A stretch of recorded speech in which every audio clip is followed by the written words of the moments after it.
રાજ્યમાં જૂની પેન્શન યોજના શરૂ કરવા શિક્ષકો સહિત સરકારના વિવિધ વિભાગના કર્મચારીઓ ઘણા સમયથી આંદોલન કરી રહ્યા છે। ત્યારે આજે ગાંધી જયંતિ નિમિત્તે રાજ્યના અલગ અલગ જગ્યાએથી આવેલા શિક્ષકો અમદાવાદ કલેક્ટર કચેરી ખાતે ભેગા થયા હતા અને કલેક્ટર કચેરીથી ગાંધીનગર સત્યાગ્રહ છાવણી સુધીની પદયાત્રા યોજી હતી, જેમાં હાથમાં બેનર સાથે મોટી સંખ્યામાં શિક્ષકો જોડાયા હતા।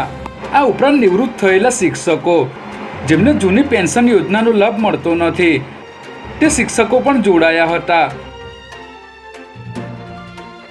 આવતીકાલથી નવરાત્રિની શરૂઆત થઈ રહી છે, જેમાં આ વર્ષે અમદાવાદમાં અંદાજે 100થી પણ વધારે પાર્ટી પ્લોટોમાં આયોજકો દ્વારા ગરબા આયોજિત કરવામાં આવનાર છે। ત્યારે પોલીસ અને ફાયર વિભાગ વચ્ચે સંકલનના અભાવે નવરાત્રિ શરૂ થવાના 3 દિવસ પહેલા ફાયર એનઓસી લેવાનું ફરજિયાત કરાયું હતું।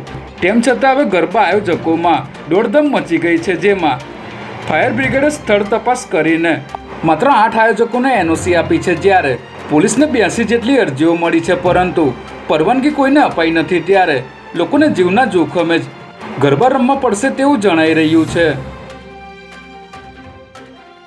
કેન્દ્રીય ગૃહમંત્રી અમિત શાહ આવતીકાલે અમદાવાદની મુલાકાતે આવનાર છે, ત્યારે તેઓના દ્વારા શહેરમાં 447 કરોડના 88 કામોનું લોકાર્પણ અને ખાતમુહૂર્ત કરવામાં આવશે। તેઓ ગોતા કારગિલ પેટ્રોલ પંપ પાસે આવેલ બળદેવગીરી કોમ્યુનિટી હોલ ખાતે સવારે 9:45 વાગ્યાથી બપોરના 1 વાગ્યા સુધી આરોગ્ય ચકાસણી કેમ્પમાં હાજરી આપશે, જે બાદ ઉત્તર પશ્ચિમ ઝોનમાં જુદી જુદી સોસાયટીમાં આરસીસી રોડ, પેવર બ્લોક તેમજ પાણી અને ડ્રેનેજની લાઇન નાખવાની કામગીરીના ખાતમુહૂર્ત કરશે।